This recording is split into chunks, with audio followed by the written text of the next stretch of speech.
Ladies and gentlemen, can I please have your attention? I've just been handed an urgent and horrifying news story.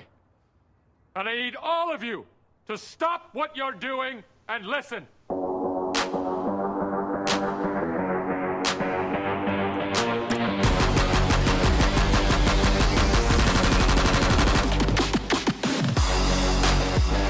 What is going on, Canes fam? I am Matty Ice. He is Caniacs, and this is a Canes Call-In Pod live. Caniacs, how you doing tonight?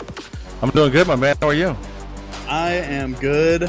You know, I completely forgot the ACC tourney started today, and that Miami was playing Pitt, and they won.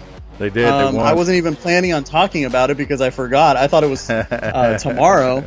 So I mean, I'll take it. Heck yeah, we got to win, man. What's up with that? Yeah, man.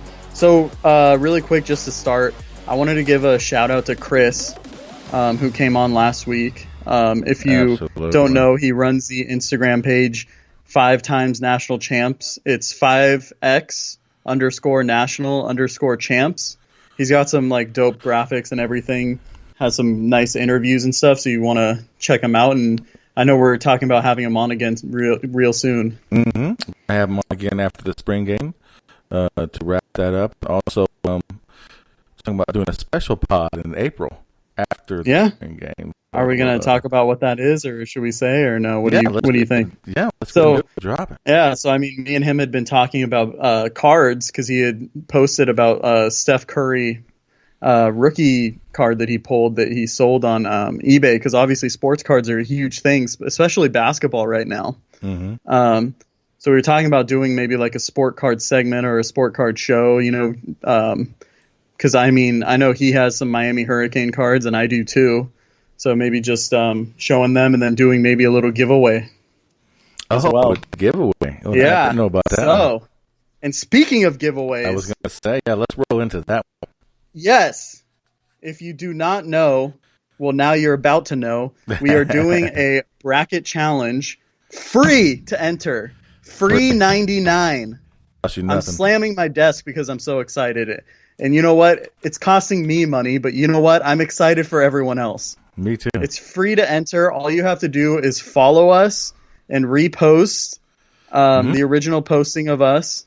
We'll probably repost it again tonight, so you know, if you want to do it later. And then you just DM us when you're done with your email. Now you're asking, why do I want to enter this? Caniacs, I'll tell you why you want to enter this. Absolutely. First prize is a $100 gift card to Caneswear. Shout out Caneswear. Gotta get the swag. Second place is a $50 Caneswear gift card. Not to mention, both winners will get a Canes Call-In T-shirt. The first ones ever right? well, not okay. Well, we have the prototypes, but that's true. Yeah, and our girls have them too. But but they'll get the first ones released to the public. Correct. Right. First exactly. release. Yeah. Exactly. And then awesome. I feel like we got a lot of news, man. Because also next week, man, March Madness special. Yes. So I haven't even told you this. Oh, so my two buddies, Brendan, who played in high school, played in college, and he has a few high school like records, right? Mm-hmm. At the California level. And like he has some records that like he's above like the Ball brothers, or you know, right there with them. Right, for like 3-pointers. Yep. Yeah. Most that's how he does it. Mm-hmm. Yeah.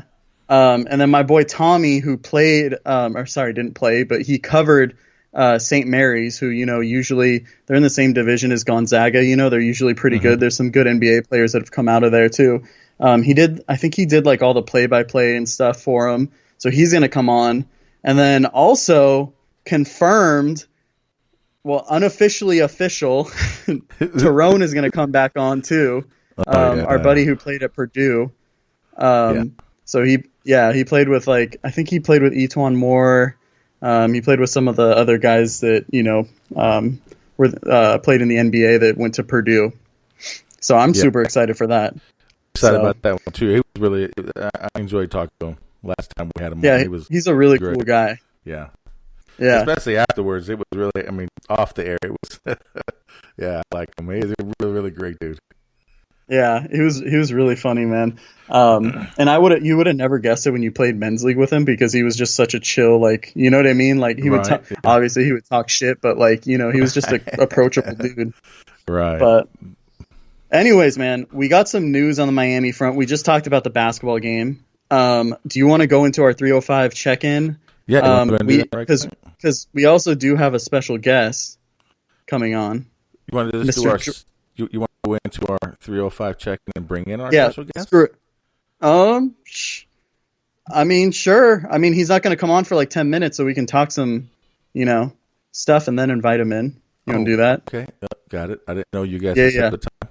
Yeah, we set up a time. My bad. Sounds good. We're real professional up in this. All right. But anyway, so you want to 305 check-in? Do it. So, Caniacs, some news to report. I don't know if you saw, but we got another running back. Yes. Cody Brown, the 4-star running back from Georgia. I saw some film and stuff. He kind of looks like more of like a bruiser type running back. You know what I mean? Mm-hmm. He's like 6 foot. I think he's like 220 or something. So yeah, man, I can't wait. Get in there with Feely, man. Yeah, I haven't really paid a lot of attention to his stats, whatever, this week. I just know that we picked him up. And then other big news that happened this week too, Avanta has been cleared to play. Yes, I completely forgot about that. Yeah, I'm super excited for that. Oh my goodness, man! Yeah, I cannot wait. I cannot wait, man. I'm super excited. I think he's someone. I mean, I don't know how much of an impact he can make right away, but I think he'll play at least. Oh yeah, I mean, yeah. That's just. Oh man, it just improves the defense immediately. I mean, it's especially if, you know, we weren't expecting it. But this is even better news. Oh yeah. Absolutely. So, Caniacs, I gotta ask you something. What you got? Or I gotta tell you something. So I know I had referenced earlier that I had been talking to Chris about like sports cards and stuff. Uh-huh. Well, I recently found out that they made cards for like All-American games. So like they have like, for instance, like a Mark Pope like signed like card from him at the, you know, at the All-American, like the Army game or whatever it's called. Yeah, the All-American game. You got the Army game. There's all kinds of those. Mm-hmm. And so I saw like Bubba Bolden. They had one. What? Yeah, there was a bunch of dudes, and I bought a few of them. Oh man, it was not. Hey, but guess what? You'll be able to see them once we do our card segment. All right, that sounds good, man. Can't wait. I know, man. But yeah, so I mean, let me ask you something. What you got? Okay, well, I don't know. How likely? I know I'm swaying on topics right now. I'm like, I just got off of work. I know, I'm everywhere. Let me ask you something. It's March Madness. I'm feeling the madness. By the way, we didn't even bring it up, man. You didn't even tell me. What was yesterday? Oh, happy birthday, my brother. I forgot about Thank you. My bad. Thanve you, man. We're like 10 minutes. We're 10 minutes into the show, and you finally told me. Well, I've told you yesterday. Yeah. But well, yeah. Man, birthday yesterday. What'd you do? Yeah. What happened? Nothing much. I just had dinner with the parents, and then my girlfriend was here too, and then one of my buddies who started a company of like shipping Wagyu steak from Japan to here, or like to wherever people want it.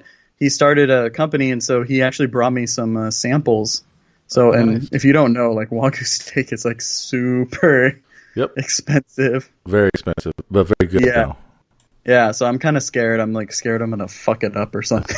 You really can't, unless you just burn it. That's what he told me. He's like, honestly, like you can't fuck it up. It's too good. You really can't. You really can't. Watch me find a way. Hold my beer. Yeah, but anyways, yeah. So I mean, I always say like, you know, my birthday's in March. I was born in the March Madness, man. I was meant for it. So this is like the time of the year I'm most excited for. All the conference tournaments happening and everything. So, I mean, I know we're going to talk. Actually going up there, went to that new Circa to Vegas. Apparently, it's like a giant outdoor sports book around like the pool and everything. And so him and his buddies going up there to that. So that's going to be pretty amazing to do that. So I got some bets that's fixing to go. So I can't wait for the episode so I can get you guys input on the brackets. Because I need some input on my brackets so I can make sure I can win some money. You definitely need. I mean, they're not going to give you any input, man. They want to win that Caneswear gift card, man. They're not going to tell you shit. No, but that's fine. I don't get the gift card. I'm not worried about that. I'm talking about Vegas money. Yeah, and let's just make sure people know that too. In the bracket, like tournament, like if I get first or you get first, like we're not taking the gift card. Correct. Yeah. It's not. Granted, my girlfriend joined the bracket challenge. Uh-oh. So I mean, if she wins, I mean, I don't know what she's going to do with the Caneswear gift card, but yeah, I don't know. No, family members can't win. What? Damn it. I should have just not said anything and have her be like a damn. Wait. Hold on. Your wife isn't in it, is she? No. Okay. Not at all. I'm going to check now. Go ahead. I'm going to check now. I'm going to vet all the emails. I'm going to check everything. Oh, and by the way, the only reason why we need your email is we get it. We don't give it to anybody else. That way we can send you the invite to the link.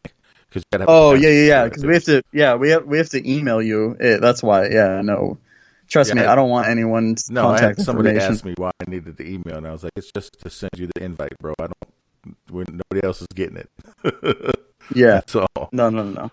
Yeah. No, I understand that. If that's what's holding anybody back, don't worry about it. We're not. Yeah. Trust me, I ain't got time for that. Yeah. I mean, come on. I barely got time for my job and then doing this shit with you. Like, come on. Plus, I'm not smart enough to do anything with that. Right? I wouldn't even know what to do anyway. But, yeah. So if anybody hesitates about that, that's the only reason. And I'm sure we could probably figure something else out. Just hit us up. I mean, it's free to get in. I mean, fill out the bracket. I mean, and the other thing is you're also entered into the ESPN thing, too, the challenge there, too. So, I mean, you got a chance to win. I don't know. How much money is that? When was it 100,000 or something like that? There's some insane amount, man. Yeah, it's crazy. Yeah, and I feel like it's like it comes down to like it doesn't even matter, like how much you know about college hoops. Mm-hmm. It's just like it's just so random. You know what I mean? Right. I forgot what was the there's like a statistic. It's like you're more likely to win the lottery like 6 times and like get the perfect bracket or some insane shit like that. Right, because that's why. Who does that $100 million the $1 million bracket challenge? If you get a perfect bracket, I don't know, do they still do that? I think it's like someone that sponsors, like it's like a sponsor through ESPN or something. Yeah, I can't remember exactly which one it is. Yeah, so state. I don't know. Yeah, so I mean, hey, you might as well. Right. Gotta hustle, right? Hey, you gotta make money when you make money, especially if it's gonna be free money. Free money, right? Yeah, man. I mean, can I be honest with you? So, do you think Miami has any shot to win the ACC tournament? No, not a shot. But I mean they've done. Sorry, I couldn't even ask well. that. I mean, I didn't watch the whole game today. I got to check out a little bit of it. I mean, they were doing really well. And it wasn't Wong, not mistaken, wasn't he like ACC player or something on the all ACC third team or second team or something like that? I mean, he should be. He's been balling out, even though they haven't been playing well. But yeah, I think he made an all ACC. I just don't remember which one. If it's second or third, it's not first, but yeah. I mean, yeah. I just hope they win like a couple games just to end the season on a relatively just to go out on a good note. Yeah. But yeah, man. So we're gonna call Jordan here in a couple minutes. He said he needed a few more No worries. a couple minutes to like get set up and stuff. But I mean, I'm interested to get all of his takes, because I think him and Marsh are kind of the two guys that are more like what's the word, like conservative. I would say, don't you think? You would say like conservative. Oh, yeah. But so I'm interested to see what he has to say. The one thing I was going to tell you, man, don't forget the live chat. Oh, it's already up. I got it. Oh, it's up? Yep. Okay. I'm watching it. I'm not going to screw up like I did last time. Yeah, like every other time. Every other time, right? Well, it's live and learn, right? Yeah, absolutely. Hey, man, what did you think of, I know we're just shooting the shit here. What did you think of Andrew Ivins, man? Leaving Canes Nation. I mean...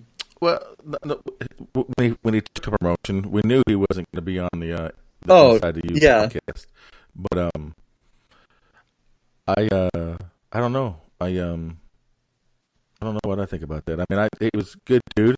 I liked him. He was great. Are we ready? Yeah. Okay. Let's call him up. It's all good. Now you don't have to listen to me ramble. What's up, guys? There he is. What's up, my man? How you doing? I'm doing good, guys. How are you? What is going on, man? How was the honeymoon, man? I saw some of the pictures. It looked like it was so good, man. It sucks being back, but at end at some point. Someone's got to do it, right? Unfortunately. That's funny. Hey, man. So, we got to officially welcome on Jordon Nelson, man, from Fours Up and Canes Gang, man. How you doing tonight? Not too bad, man. Not too bad. He's got he's got his Bills hat on. He's ready, man. I see that. He's rocking it. I like that. Yeah. Got a cold dew in hand as well, but not on the video screen. I know we shared, man. Oh, I think I told you this about me and my girlfriend's road trip, and we went through like Utah at one point, or was it Utah or Arizona, and they had like Mountain Dew Live Wire. Yeah. Oh, good stuff, man. Can't find that here. It's probably a good thing, though. Yeah, I drink way too much soda, man. I know it's not good for me, but it's the one vice that I embrace. Yeah, gotcha. I'm the same way too, honestly. But mine is sweet tea, man. I gotta. Yeah, okay. I love sweet tea. Yeah, that's mine. Yeah. But I gotta cut that out too. But anyway, it's all good. Yeah. So Jordan, man, I gotta ask you. We love having you on too, man, because I feel like you and Marsh are probably like the more realists out of the podcast world in terms of Canes football. So we really wanted to get your perspective on the team, how you feel about the team now after all the offseason hires and the transfers and the recruiting class and everything. So I thought we could kind of start on the offensive side of the ball. And then just work our way through like defense and then maybe special teams and then any other random questions. And obviously if we get a caller as well and they have something, we can get through that. Okay. Well, let me retweet that. I saw that you tweeted about it earlier and I forgot to retweet it. So let me do that real quick while you're asking the first question. Absolutely. And then, go for it. So, man, let me ask you, so obviously Derek King is going to be out. Likely around, I think the timetable is like around like 6 months, 7 months, best case scenario. So that would kind of put him in like the July, August range. Yeah. Of like coming back to full activity and stuff. Who do you think out of Van Dyke and Garcia is going to benefit the most, in spring ball and everything, getting those first team reps? I think Van Dyke is going to benefit more. And it's all relative, because obviously there's the argument that Jake Garcia has never practiced with college level athletes. And Van Dyke got to, albeit limited, he didn't have the normal freshman year. But that's exactly why I'm going with Van Dyke, is just because this year's going to be a little more normal for him. This is his first spring camp as well, right? He only got 4 practices last year. So, and he's had the strength and conditioning. He knows the playbook a little better. So I'm really looking for Tyler Van Dyke to establish himself as a high-level backup quarterback this year. And honestly, I will be so upset if we don't see him play, 50 or so snaps in the Central Connecticut game, if not more. Mm-hmm. I mean, just let him play the whole game. Let him start. There's no reason to play De'Aaron King in that game against Central Connecticut. Mm-hmm. Because honestly, Payton Matoka should be able to win that game for us, right? Yeah. It's not like we're playing. I mean, we might as well be playing a random junior college. I could line up at tight end and we should still win that game. So you're right. Yeah, there's no reason that Tyler Van Dyke shouldn't get well over 50 snaps. You could even get Jake Garcia 20 to 30 snaps in that game. It's just how it should work. Yeah, absolutely.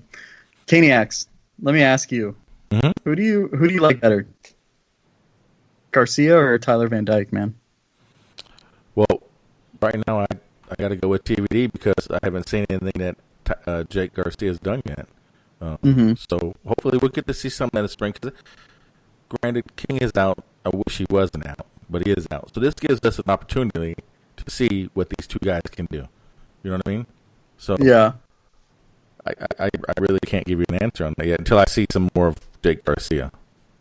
Yeah, because high school to college is a totally different deal. Yeah. Do you guys think that that De'Aaron King is going to be available like day one against Alabama? I'm praying for it. Okay. I hope. Because here's the thing, man. I get the Canes fans that want to be super optimistic, and they're like, "Hey, we have a shot," and anything can happen, right? But 9 out of 10 times, Alabama is going to cover the spread, if not more, and I think it's at 23.5 right now. Yeah. So that's really what we. I mean, the guys in Vegas know what they're talking about, right? Mm-hmm. Is going to be a 3 or 4 score game, 9 out of 10 times. So we just need to prepare ourselves for that. And De'Aaron King will obviously help, but if that's Tyler Van Dyke's first game, it could be really bad for us. Yeah, it could be really bad. and maybe that would help us out actually in recruiting. That when we get blown out by Alabama, we'd be like, well, it's Tyler Van Dyke's first game. We didn't have De'Aaron King, and then it allows us to bounce back, right? It could keep everyone strong mentally, right? Because then we'll feel like, oh, well, we didn't get our best shot anyways, that kind of thing. So I don't know, man, but we're gonna need De'Aaron King really bad this year. Yeah. Oh yeah. I kind of felt like last season he kept our team afloat. Definitely. I think he added 3 to 4 wins to our season last year. Yeah. Oh, easily. Yeah.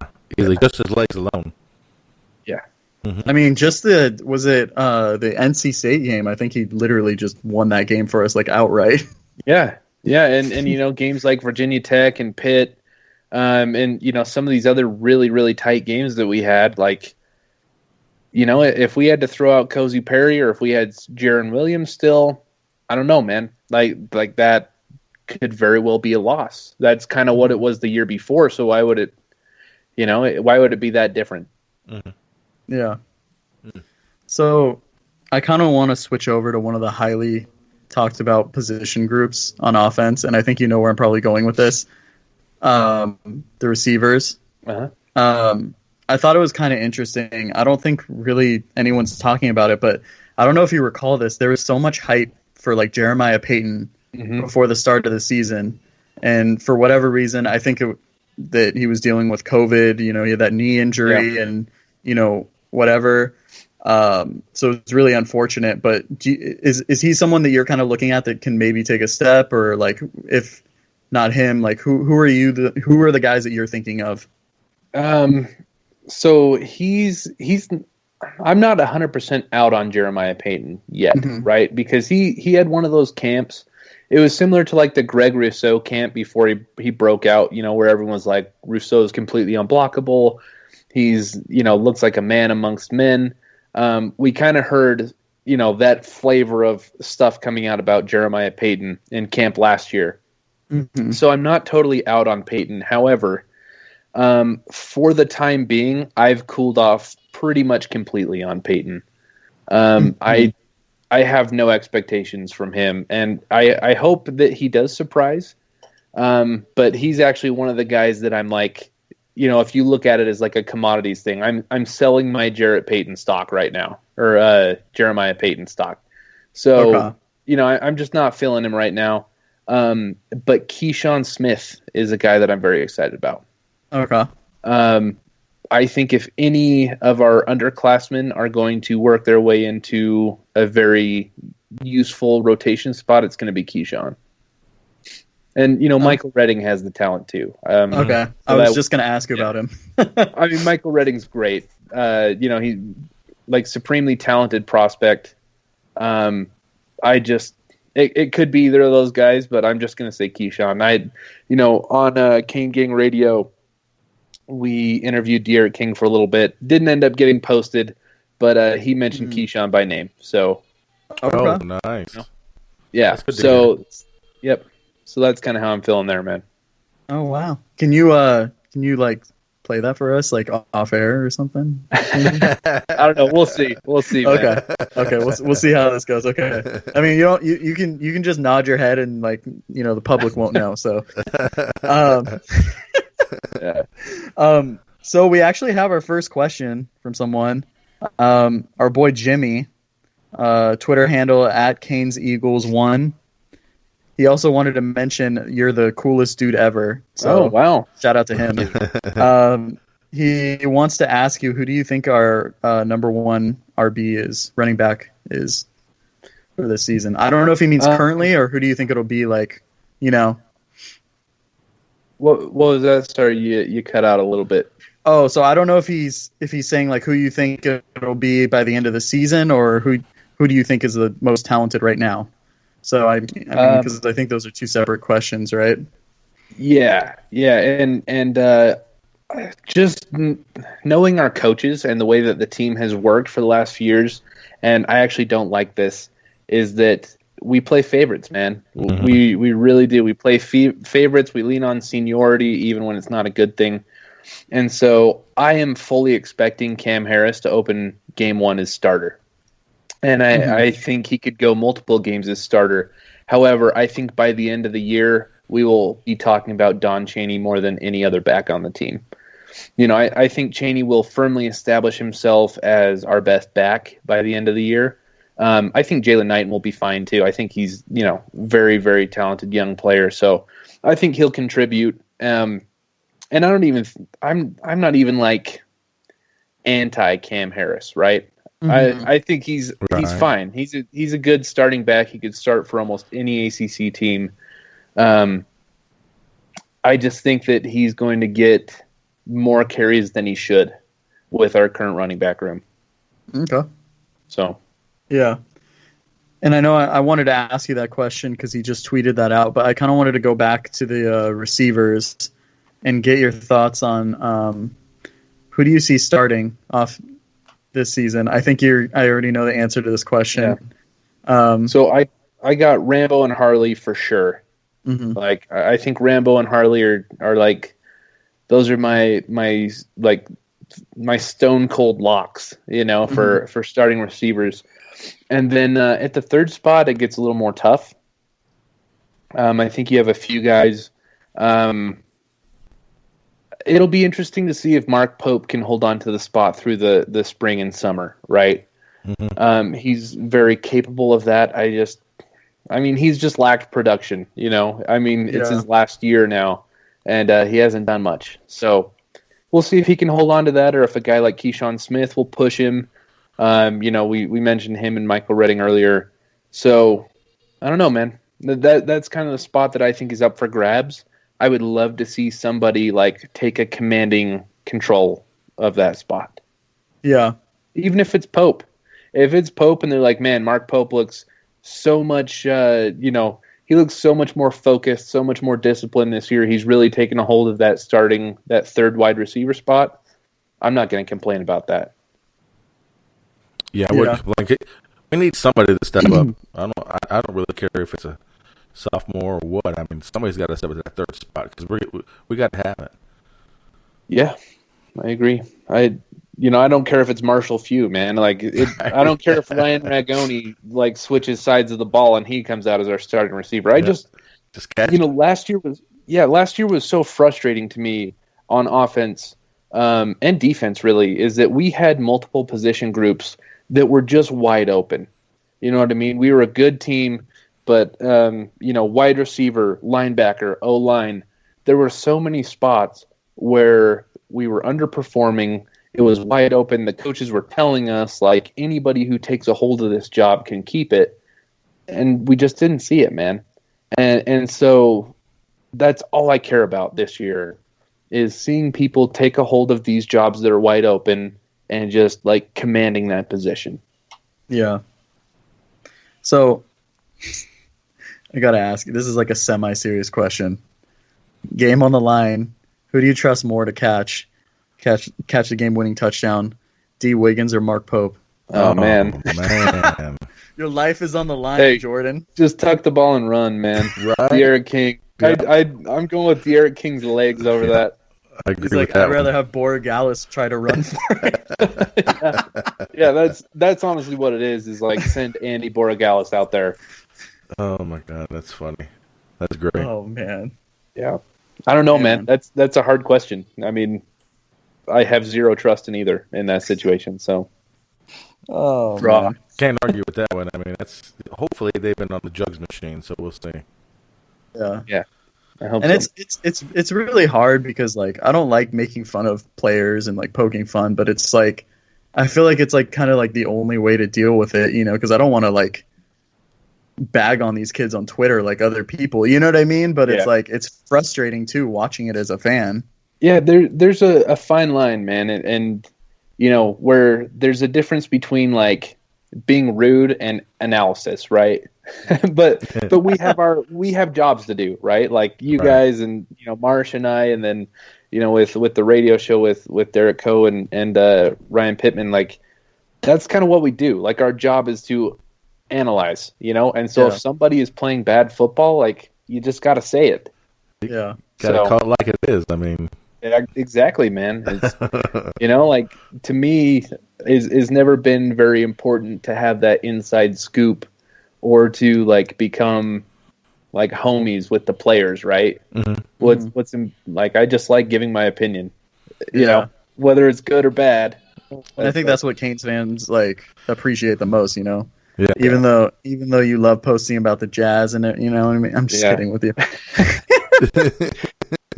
Yeah, my follower count has dwindled since it hasn't gone down, but it's just gone up a lot slower since I've been in Jazz mode the last 2 months. So. Hey man, if I was you, I'd be the same way. I'll tell you that, man. Them boys are balling right now.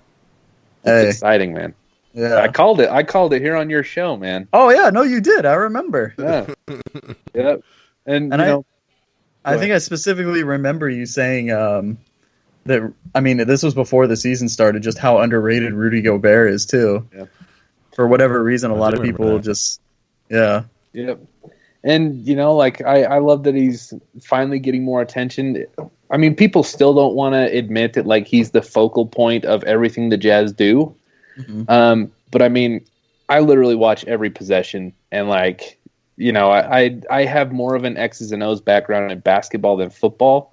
Mm-hmm. So I know what I'm watching, right? And Rudy really is. He's even our most important player on offense, man. Like, you take Rudy out of the game, and it changes the way that we approach on offense. And I don't know. Like Mike Conley was an all-star. He missed 7 games. And we went 7-0 in that span, and like our offense has kind of been predicated on Mike Conley, Rudy Gobert pick and roll, right? Mm-hmm. That's what sets up all the open 3-pointers that we're getting. And so what we did was we shifted Joe Ingles to that point guard role, and he's been running the pick and roll with Rudy. And dude, if you look at Joe Ingles' box score in those 7 games, he was averaging literally identical numbers to Mike Conley. Mm-hmm. And so it's like, if the team didn't slow down, if Joe Ingles' numbers got pumped up, then what's the constant thing? And it's Rudy Gobert is the role man. We had 3 All-Stars. He's the only one that hasn't missed any games. We're undefeated when Mitchell or Conley miss a game. So, I mean, Hey, Sorry, tangent, but I'm no, just dude. excited about the Jazz. Hey, we put a mic in front of your face, and I brought up the Jazz, man. That's a dangerous thing to do. That's funny right there. I love it. Hey, man, but kind of getting back into it, obviously it's a weird transition going from Utah Jazz to Miami Hurricanes. There's got to be some sort of a correlation between the two. There's a position group that a couple years ago wasn't the brightest spot, but I think it's becoming a brighter spot, and that's the offensive line. Yeah. Can you kind of talk about, like, I think Zion was someone who, like, has made vast improvements over, getting bullied his freshman year, Yeah. And can you kind of talk about, too, just having Navon back, too? Yeah. So we kind of talked about this on our most recent episode of Fours Up, was that kind of my thread for this whole season is that we have a lot of returning talent, but we don't have a lot of returning production. And the offensive line is the position that typifies that the most. Zion is a guy that I'm confident in on a week-to-week basis. I was high on him last year. I predicted that he would end the season as a starter. I really I think he's capable of anything. I think Zion could be a first-round pick. I wouldn't predict that, but I won't be shocked at all. I think him and Will Mallory are the only two guys on the roster that have first-round potential right now. Well, any guys that are going next season, Understood. And then, Navon Donaldson looks so good against Duke. He honestly was incredible. Like, as a true freshman, he was probably our best line. So I think sky's the limit with Navon if he can get healthy and if he's in good shape. He's doing good with conditioning and stuff. However, I do want to preach caution with the offensive line, right? Mm-hmm. Because we had a mobile quarterback that probably saved them a number of sacks, and we still finished 93rd in the country in sacks allowed. So, granted, we were like 115th the year before or something like that, but going from Jaron Williams to De'Aaron King, how do you only go up 20 spots? How are you still in the bottom 30 teams of sacks given up when you got De'Aaron King back there who can pretty much evade anybody, right? So I know that it's going to be very experienced. We're going to have more cohesion, more experience than we've had on the offensive line in a number of years. But how many dudes are you fully confident in? And that's kind of what I'm preaching, is like, it might be experienced guys, but are they good guys? Mm-hmm. Just because John Campbell started 20 games in his career, and it's not just him. Plug in anyone, right? Yeah. I'm not trying to single anybody out, because Scaife, Clark, in any of these guys, like even Gaynor at times too. Yeah, yeah. Just because they've started 20 games, it's like, do you think that they're going to win almost every matchup? Almost every one-on-one matchup. It's like, no, dude, I don't think that. So I'm not expecting us to have any lead offensive line next year. I don't care about the experience. I think it'll be good. Mm-hmm. I by no means think it'll be really good. Yeah. No, I think everyone's in agreement there. Yeah. Besides the, crazy. As long as we can fans. run the ball better. We just need to run the ball better. Yeah. Because we got a problem with that last year. I think it was like consistency, right? Right, consistently running the ball. Of course, we're going to go to Duke, but it was Duke, take it as it is. But when Donaldson was in, our running game on the right side was tremendous. Yeah. Our best running games was against Duke, who was terrible, and then against what was their name? The first game that we played out of conference, UAB. Yeah, UAB, and they're FCS school, so it's like, who cares really? Right, exactly. Or I'm not FCS, but group of five, Yeah. Like, right. Yeah. Yeah. No, I get what you're saying. Go ahead. You kind of alluded to this. You brought him up, talking about how you could see him being a first-round pick. So I wanted to talk about the tight end. And my guy, Will Mallory. I think Marsh is big on Will Mallory, right? Yep. Yeah, Yes. that's his boy. He's been big on Will Mallory since the day we started. He's been a huge Will Mallory fan. So Will Mallory with the headband is like equivalent to like Hoodie Mellow to me. Yeah. So like I don't know if you've seen it. It's like the Globo Gym like headband looking like, Yeah. I love it, man. Yeah. And dude, I'm high on Mallory this year. I think Mallory is our best pass catcher. Oh, absolutely. Just from a physicality standpoint, I mean, he's what, 6'4", 6'5", and he's 240 pounds, something like that. Yeah, he's bigger than Brevin. Yeah, he's quite a bit bigger than Brevin. I actually like Mallory's upside better than Brevin. I'm not saying that Mallory will be better than Brevin Jordan this upcoming season, but like if you're talking long-term NFL, Mallory has more upside. He's a better physical prospect, and I would love to see him really show out this year because I think he'll have every opportunity. I think you're right. Yeah. So who do you kind of see as being the guy behind him? Like, do you think Elijah Arroyo can really make a run? It's about that. I think Elijah Arroyo is the most talented guy behind Will Mallory. So yeah, I think he'll have the opportunity. But at the same time, like it's hard to bet on freshmen, right? Yeah. So Dominic Mammarelli and Larry Hodges both have multiple years in the system at this point, and so it's not like it'd be a total shocker if Larry Hodges establishes himself as tight end too, right? That's kind of expected. But when it comes to Elijah Arroyo, like he's going to have every opportunity to claim that spot. It's just whether he's ready from a physical standpoint. Yeah. Well, you know what, Jordan? You know what I'm ready to talk about? What's that? I'm ready to talk about the defense, and I want to get your thoughts on some things. This is what I was really excited to talk about. Because I have a burning question that I need to ask you. Every Canes fan wants to know this. How many games is Zach McLeod going to start at defensive end? Ooh, that's a good question. Here's the thing, man. And I'm literally going to type this because I want to know. I want to look back, and I'm going to be like, hey. Here's the thing is like we have a big question mark at both sides on defensive end because we got DeAndre Johnson. Is that his name? That's it, right? DeAndre Johnson from Tennessee. Yeah, and honestly, man, like I feel like it's a little premature to pencil him in. I know some people are doing that, but it's like honestly, dude, like if you were that level, why didn't you stay at Tennessee? And why wasn't his production better at Tennessee? So I'm not ready to pencil him in as a starter yet. We have Jafari Harvey. We have Cam Williams, who looked really good in a few games last year. And then we have Zach McLeod. And I actually think McLeod will be a better defensive end than he was a linebacker last season. So I don't know, man. I definitely think we'll see Zach McLeod start a few games. But it's hard. This is a hard question because I could see it going in any direction. I could see him starting every game. I could see him starting 0 games.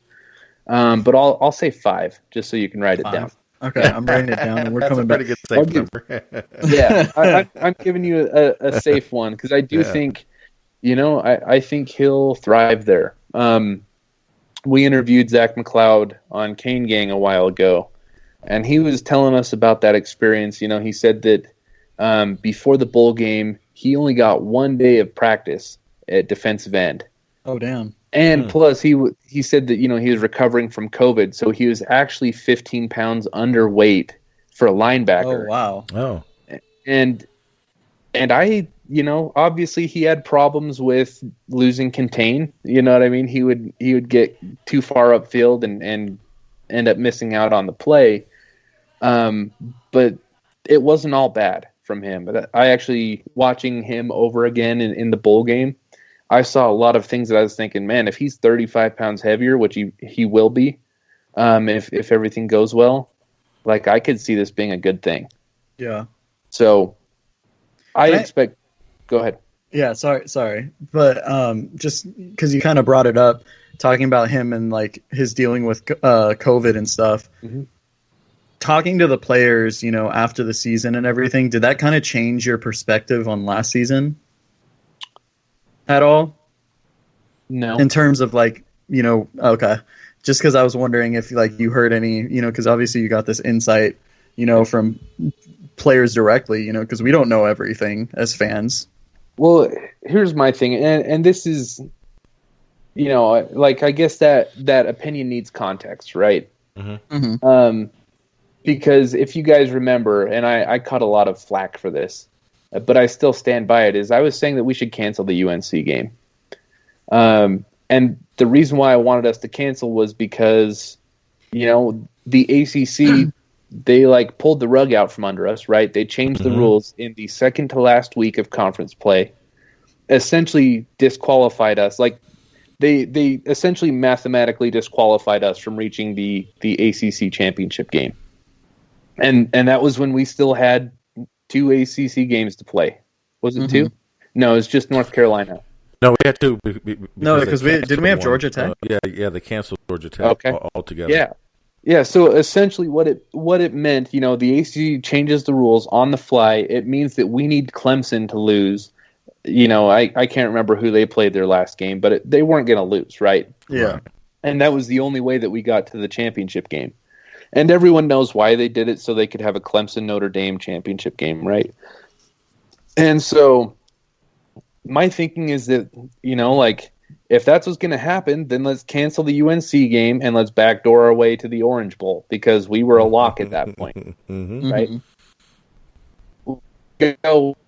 Well, and then they released the story about how bad the team was hit by COVID, and it was significant. It was legitimate. Coach Stroud ended up having to walk away from coaching because of that experience. So I don't want to make light of that, right? It was serious, but I just think that whole situation was mishandled by the athletic director, by the coaching staff, and that like floating out that essentially what they were saying was we shouldn't have played that game. Because every guy got COVID.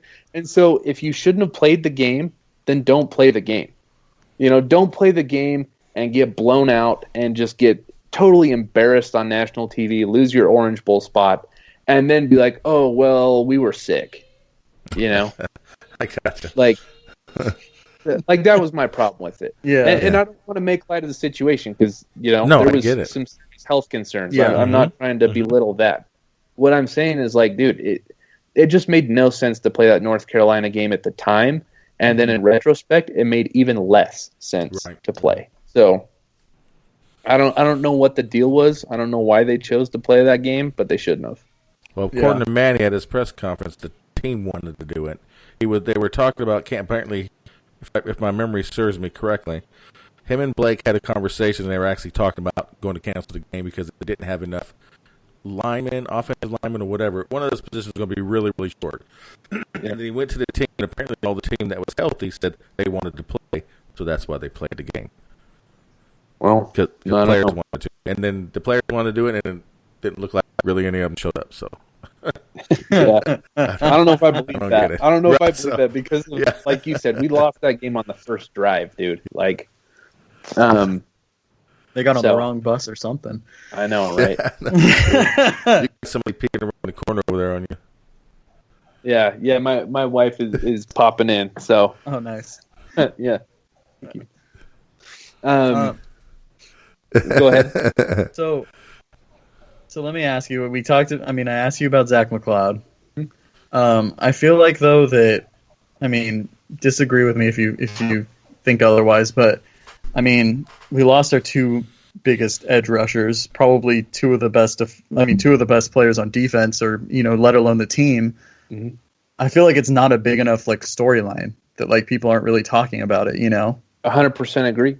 Yeah. I think people are just kind of thinking that the defensive end position, the defensive line, is going to continue to be elite. There's no way. There's no way that we're elite at defensive line next year.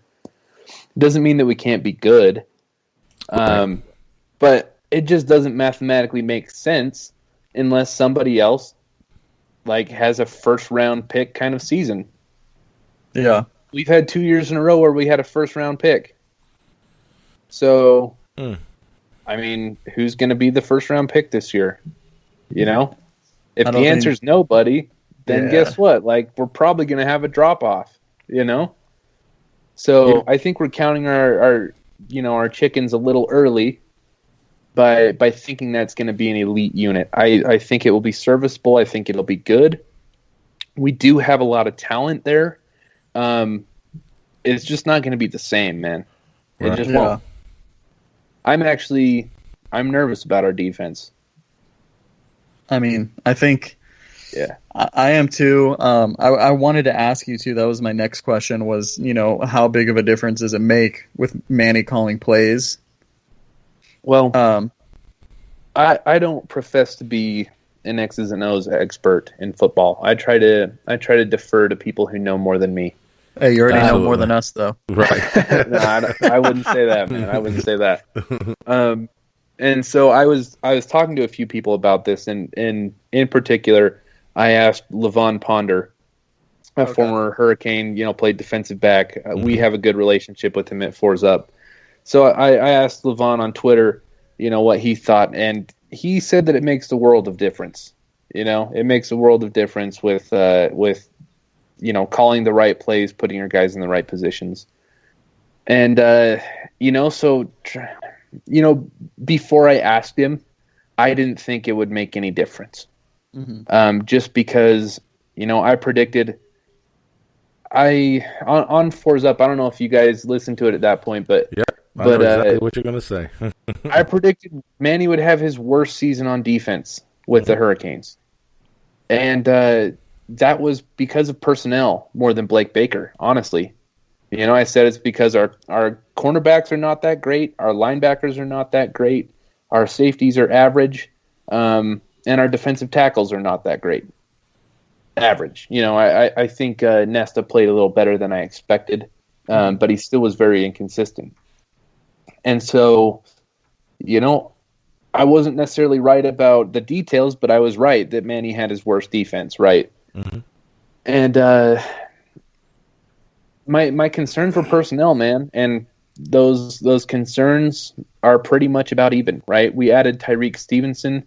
The cornerback play was actually better than I expected last year, which was awesome. So I'm not very worried about that position in particular anymore. Mm-hmm. However, I agree with that one. Yeah, but defensive line got worse, right? Yeah. So, and linebacker didn't get any better. Are you guys expecting better linebacker play from last year?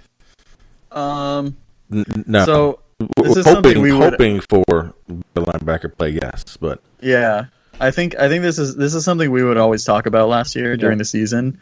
What was the stat that our starting linebackers combined for what was it 6 tackles a game per game? Right, I think it was 6 or 7. It was really low. Yeah, I don't even think it was that, to be honest. I think it was lower than that. But anyway, let's just say 5. It was very low, and then when we had Zach and not Zach, but when we had Shaq and Pitney, Shaq, they were averaging almost 13 to 14 tackles a game. So yeah. So, dude, we're gonna struggle on defense more than people think. I'm trying to keep Levon's opinion in mind because he played at a high level, so he knows more than I do. And so, and I've talked to other people too that think that same thing. Mm-hmm. So I don't want to put that opinion all on his shoulders, right? Mm-hmm. But I just have my doubts, man. I can see us, maybe Manny calling it will prevent us from getting stomped by teams like North Carolina next year. But we just have I think we have personnel deficiencies. Yeah. I don't think we've been recruiting the linebacker position very well for 5 years now. Feels like we haven't recruited it at all. Yeah, I mean, since Manny Diaz got here, we really haven't brought in a high-level linebacker that is played at a high level. Mm-hmm. Which is crazy to think, I mean, Al Golden had that trio of McLeod, Pinckney, and Quarterman locked up before he left. Yeah. And then, like Mark Richt came in, just reaffirmed their commitment, and then we've recruited nobody since then. Nope. And I'm very optimistic on Corey Flagg in the long term. Mm-hmm. But as a sophomore, I'm not expecting an all ACC season out of him. Yeah. Maybe as a junior or senior, I could see him making the second team or something. Mm-hmm. But I think it's too early to expect that out of him next year. Yeah. Is there anyone? Okay. Brooks is a question mark to me. Like, I liked him as a recruit. I didn't love him last year. I didn't, I'm not ready to like change him positions or bury him on the depth chart. I think he's fine playing. But he's not a guy that I'm like really excited about right now. I hope he has a great year, but I didn't see enough next year to make me like confident in him holding down the starting spot. Yeah. Gotcha. So, Corey Flagg is really the only guy that I'm like really pumped about at linebacker this year. Yeah. I feel like it's like, it wasn't even about like the regression. Like, it was almost regression from like McLeod and even Sam Brooks we talked about. Like, I remember in the bowl game, he had like 11 tackles against, granted it was like Louisiana Tech or something when we played them, but like it's so crazy to me. I don't understand if it's like a thing where they're out of position, and it was Blake Baker's calling of plays. I don't know. Don't ask me. But well, I know Zach was dealing with some stuff last year, undisclosed physical ailments. Yeah. For early in the season as well. I don't think the team ever released it, so I don't want to release it. Can understand that. I think he had a lot more going on from a physical perspective, but it just wasn't a good year, right? Mm-hmm. And it was just across the board. I don't know what the fix is, So hopefully Manny can figure it out. Hopefully he can put our personnel in better positions. Because, dude, we recruit better talent. We have a higher blue chip ratio than teams like North Carolina. There's no reason we should be getting stomped by them. Yeah. There's no reason that we should be taking NC State to the wire. Like, at some point you just have to look at coaching, scheme, stuff like that. You just have to find that balance, right? Yeah, absolutely. So, kind of getting into the freshmen, the incoming freshmen. Some of them are already on campus, and some of them aren't. With the early enrollees, who do you think will have the most impact on the defensive side? That's a tough question. I'm gonna go with James Williams. Okay. And the reason why I say that is because, well, I don't know, man. I could easily go Cam Kinchins too. I think Cam Kinchins is more developed physically right now. Like Cam has a college football player body already, whereas James Williams should probably put on a little weight. Mm-hmm. But Williams to me is just one of those like ball hawking, heat seeking missile. Like the game just makes sense to him from a mental standpoint, and then he's an athletic freak. You know what I mean? He's like one of those guys. It's like watching, like Derwin James or what was the other FSU Ramsey, Jalen Ramsey. Oh yeah, dude, Jalen Ramsey was one of the only defensive players in college football that I've ever seen as like a defensive back that could control an entire possession. Like when we would play them, Florida State, he would like lock down our whole offense from the defensive backfield, which was a crazy thing for that to happen in football, right? Yeah. Mm-hmm. And James Williams is just like, at least, at the high school level, he was that kind of dude where the game just totally makes sense to him. He's fast enough and strong enough to make that impact everywhere on the field, and he's just everywhere. So I'm anticipating that to shine through a little bit. I'm not saying he'll win a starting spot. I'm just thinking you'll hear his name called quite a bit. Yeah. Okay. He just knows where to be, man. I can't wait to see his freaky stuff on that field. Yeah. Just like size-wise, man. Right. It's like he kind of reminds me of like, do you remember Taylor Mays from like USC? Yep, He was a safety. He was like 6'3" or something. He was like freaking huge. Yep. But even James, man, he's like way more athletic. It's insane. It's crazy to me that like college football is, and football in general is just like it's becoming like positionless, just like basketball. Yeah. Yeah, I mean, I think that's the goal because, I mean, there's so many freak athletes coming into professional sports and college sports in this day and age that it's an exciting time. Like when has the NBA ever seen a guy like Giannis Antetokounmpo? You know what I mean? Who's 7'1", who can dribble the ball up the floor, essentially play point guard, but is actually a power forward, but leads the league in dunks. And can play on the wing as the game is ending. It's crazy. I think having the largest, fastest, strongest, freakiest athlete do the athletic stuff on your team is the way to go when you can, right? Yeah. Because, he'll have a size advantage, a strength advantage. If he's fast enough to keep up with the smaller guys, then, that's a moot point. And, you're just going to win those battles. Yeah, absolutely. I don't know. I'm not really going to worry about a tight end and having him covered when you have a guy like James Williams at safety, right? Right, because exactly. he's 6'5" or whatever, Yeah, it's just not going to be one of those easy toss-ups in the end zone. You know what I mean? With him back there, that's for sure. Yeah, exactly. Jeez, man. I mean, I'm excited to see this freshman class. Yeah. Did I freeze? Oh no, we're good. I kind of wanted to bring up to talk to all players and stuff. Oh, I actually had another question. I totally forgot about this. Why can't we have someone that can return punts, Jordan? I don't know, man. You'd think it's an easy question, but apparently it's above my pay grade. It must be very complicated because we have high-level coaches not being able to figure it out. It's a mystery, man. I have no idea. Like, I know it's hard. It's probably hard, man, to freaking catch that thing. But it's like, why don't you just have one guy in practice? That's all you do all day. All day. All day. Just track the ball.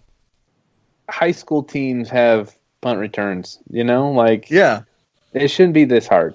At this level, you're talking a borderline blue chip program in Miami Hurricanes. We should have no problem finding a capable punt returner.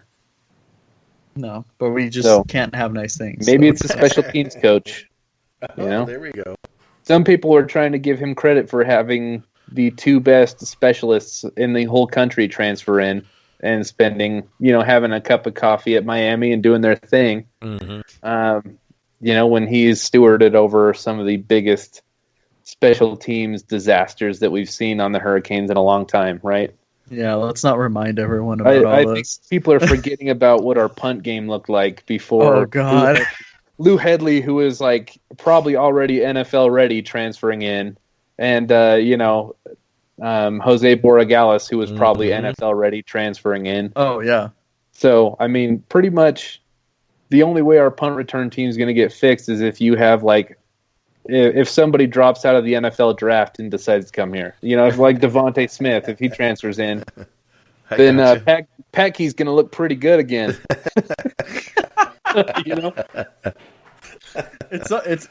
It's hilarious too that no one talks about that. Yeah, dude, I see it all the time. People are no, Pat Key, we had the best specialists in the country. It's dude, they were already that good before they got here. Absolutely. That's why they came here. You don't remember Borregales fucking drilling them from 50 something and just giving us the FU? Yeah, and dude, do you remember what Lou Headley looked like when he transferred here? He looked like a bodybuilder with neck tattoos. Right, it's not like he came here and developed. He already retired from being a business owner, and I know he was 26 years old when he got here. Yeah, exactly. You know what I mean? Traveled the world, man. Yeah, it's not like he got to Miami and then started doing leg presses for the first time. Like, you know what I mean? I'm just not buying it. I'm not giving Padkey a whole lot of credit for those two. Yeah. No, I'm in the. I think we're all in the same boat here. Me and a bunch of other people. Oh, and now he's coaching our linebackers, our inside linebackers, which is our work. It can't get any worse. Maybe he just finds some magic somehow that no one else can find. Yeah, or someone just transfers in to make him look good. That's right, dude. Let's see if I don't know, man. Let's get a blue chip grad transfer.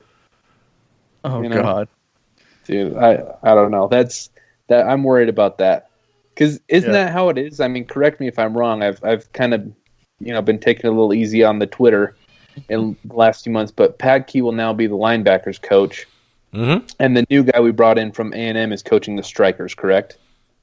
I believe that's correct. Yeah, because he's a DB coach. Mm-hmm. We brought him in for recruiting. He's a DB coach, so he's going to do strikers, I believe. And now Padkey's our linebacker coach. Yeah. Yeah. Well, what are your thoughts on that hire, too? Backs, that's right. Yeah. What's his last name? Like Artistide or something? Artistide? I don't know how you pronounce it, but it's Artistide. Okay. Coach A. I don't know, man. I don't know. I don't know enough about him to not like the hire. Mm-hmm. I don't want to be that guy, right? That assumes that if he's good, then I should know about him. My ego's not that big. But I don't love the idea of a Miami Hurricanes staff with 2 first-time position coaches. It's a little weird to me, man. A little weird to me. We should be able to, go to schools like the UABs of the world, the Utah States of the world, the NC States of the world, and be like, oh, your cornerbacks coach is really good? Well, he's our cornerbacks coach now, right? Yeah. Right, rather than pulling a grad assistant off the field and being like, hey, here's a clipboard, you're coaching our linebackers now. So, or analysis. Right. Because that what he was before he did some kind of analysis or whatever before he got here? Yeah. I think he was mostly there for recruiting. I think it was very similar to a DeMarcus Van Dyke type of thing. Yeah. So, because he's got his dad is one of the main schools down around Miami, isn't he, if I'm not mistaken? Yes. I can't remember which one it is. And I feel bad. I can't remember which one it is. I wanted to say Palm Beach, but I could be wrong there. But yes, his dad is a principal of a school in the South Florida area. So that's good ties to have. Maybe I don't know. And he's considered to be an ace recruiter. So that's why I don't want to totally crap on that hire, right? Is because I don't know enough about him to say good or bad. I know he's an ace recruiter. It's just weird to me that we have so many dudes getting their first job on our defense. Yeah. I agree. Absolutely. I just got to tell you guys, as we spoke, I just won a not won, but I just bid on a Greg Rousseau signed jersey and got it. So nice. Just want to let you guys know. Nice. Hey, that's just going for the backdrop.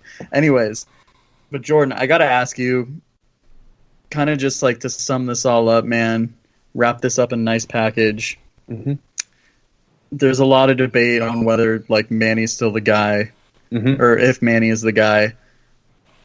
What record? I know this is gonna, I know you're gonna have this is gonna be an elaborate answer. I know because it's not black and white.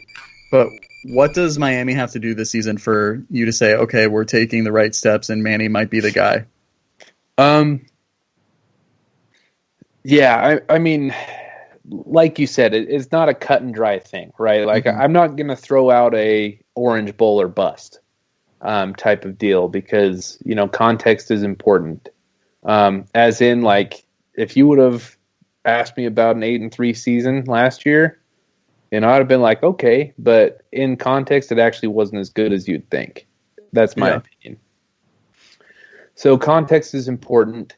I don't know, man. I would have to see progress in the fact that we have to beat good teams next year. I think we only play 2 good teams in Alabama and North Carolina. Mm-hmm. I want to see North Carolina win. Like, that's my baseline for confidence in Manny is we need to win that North Carolina game. We just have to. Because, I thought our progress last year was as I talked about earlier, we started winning close games. Mm-hmm.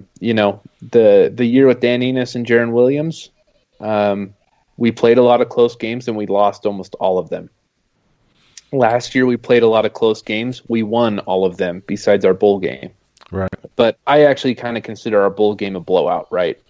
Even though the score was a little closer than it made it look, right? We had a chance at the end, but to me that's a blowout. Like, you can't go down 21-0 in the first quarter. Yeah, first quarter right there. It was already a blowout right there. I agree. Yeah. So that's a blowout loss to me. Dude, you play 3 good teams, arguably 4 good teams. I mean, I didn't think NC State was that good last year, right? We played their backup quarterback. That's played a lot of backup quarterbacks. Dude, when we took them all to the wire, Mm-hmm. like Pitt's true freshman backup quarterback was really making us sweat, man. That's ridiculous. We played so many backup QBs. We made them all look like superstars.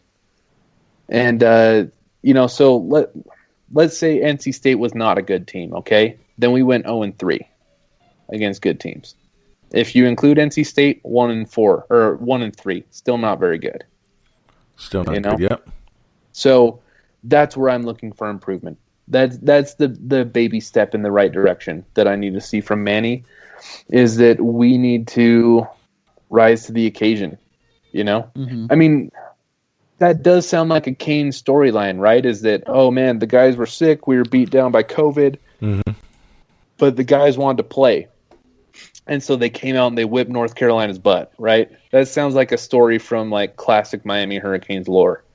Is that the guys wanted to play, so they went out there and they blew them out, right? Yeah. Well, like, we need to get back to that. If the guys really wanted to play, it needs to look like it. Right. So, I don't know, man. I can't wait for this weekend, right? Isn't it this week? 13th? Yep. Spring ball starts on Saturday. Yep. So. Spring ball starts. March Madness, man. Yep. I bet you're ready for that, Jordan. Yeah. Yeah, man. I don't know. I'm excited about the Canes ACC tournament hopes as well. I mean, I know we're a long shot, but hey, I mean, well, the thing I will say, I'm not gonna lie. Yep. Yeah, the thing I will say about them is, like, I know, I honestly, I think Chris Likes is out. Earl Timberlake's out for the season. There's a few other guys that are out, but like, they still got a lot of talented guys. Yep. It's just, I mean, as as a fellow basketball player, someone who played for a while, like, when you don't have chemistry and you have, guys leaving and coming into the rotation that frequent, like, it's hard to win games, no matter who the coach is, Yeah. So, I don't know, man. I'm just ready for football to be back. Yeah. And actually, the first round of the NBA playoffs, that's my March Madness. I know that's 2 months away, but I'm right. There's nothing better, man, than having three NBA looks playoff like right games. now you ain't playing in the first week anyway, so you're gonna have to sit on the week. So the way you guys are going, I'll take it. I'll take it, man. But yeah, hey, man. I was gonna tell you. I don't know if you heard earlier, but I don't know if you saw on Twitter, but we're doing a bracket challenge, and it's free to join. Everything. All you got to do is like repost what we did and like it, and send us your email personally, and we'll invite you to it. And the winner gets a $100 Caneswear gift card, and then second place gets $50. So that's cool. Totally free to enter. We're just doing it. So I'll show you my email address once we wrap up. So absolutely, man. Yeah. Cool. Well, man, we appreciate you coming on, man, talking some Canes with us for a good amount of time, man. Yeah. Anytime, guys. I love coming on your show. I'm a big fan of what you guys do. I love I just love helping, like coming on people's show and stuff. Like, it's it was a crazy year last year for Fours Up. Like, that was wild. You know, how we just kind of blew up. I wasn't really expecting it. And so I love doing what I can to help make magic happen for other people. And you guys have a great product. So I'm always happy to come on. Just hit me up. Hey, we appreciate it, man. We'd love to have you, you know, right when the season starts or something, if you got the time. And, you know, I don't think people understand, too, like, it's not, like, this isn't you just on camera. Like, you know, I DM you all the time. We talk sport, we talk basketball and everything. So, you know, we both really appreciate it, man. Yep, oh, absolutely. Dude, absolutely. And, dude, I'll make time. So just whenever. Hey, sounds great, man. Yeah. Sounds good, guys. I appreciate it. You have a great night, and we'll talk to you later. Hey, thank you, too. Go Canes. Have a good night, man. Go Canes. Awesome. I love that. Heck yeah. Hey, what a guy, man. George, like, seriously, too. I mean, I know I already mentioned it, but, like, you just, like, I mean, I talk to him in the DMs, like, all the time about basketball and, like, you know, shoot him random questions and stuff. And, you know, he always responds, you know, really quick and just always a cool guy. Oh, yeah. I like talking to him, too. Yeah. So, but yeah, man. So once again, I'm gonna bring it up again. Go ahead. Because we got to do it. And I'm gonna retweet it once we're done through here. Bracket challenge, man. Right. So right now, what does that not, make? So with Jordan, that makes what, 12? Right now we got entered.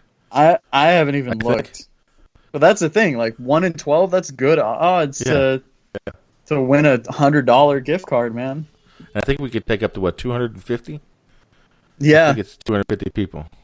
Yeah. I mean, if we get to that amount, that'd be insane. Well, you know, I don't even think OBB fam has heard about it yet either. So I mean, not really. Once they find out about it, man.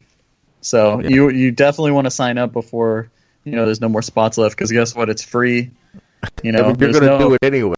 I mean, you're going to do it anyway. So. Yeah, you're going to fill out a bracket, and I think people are I think people are wary of like me and you, and it's like, dude, we're just trying to give back. We, you know, we love interacting with people, and you know, we want everyone to, you know, watch March Madness with us, and you know, if you want to wait and fill it out when we do our special on Tuesday, then you know, you can do that. And I'm so excited for that. Yeah, that's what I'm going to do too. I already got my bracket printed out, so I can fill it in as I go. Yeah, I was looking to get one of those the giant brackets that you can get, but I couldn't find where to get one at all. Like a giant poster board of just like the bracket. I think I'm just going to go over to Staples and just have them make one or something. I don't know if I can do that. There's a whole bunch of free brackets that you can download and just have them printed over there on some big old piece of paper. You know what I mean? That's true. But I wanted like a huge one. Like, no, I got you. Like poster size. Yeah. Yeah, poster size. Yep. Yeah, man. I'm about that. But yeah, man. So once again, man, I want to thank, I know I already mentioned at the start of the show, but I wanted to thank Chris again for coming on last week. If you don't follow him on Instagram, he has like all the cool graphics and stuff, man. Let's get him up to 10K followers on Instagram. It's 5x_national_champs. So go check him out.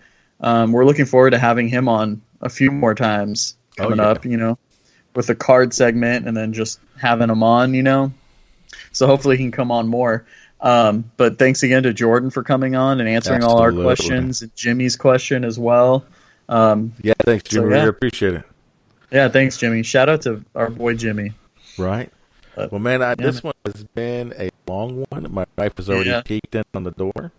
I'm ready. I need to go eat. At me. Yep. I mean, I would love to talk some more, but I really need to go about it. Yeah. Let's get out of here, man. All right. Once again, thank you guys for everybody listening to us. Like and subscribe to us. Catch us on where you listen to all your podcasts. And man, let's hope that the Canes keep winning some more in the tournament. See how far they can go.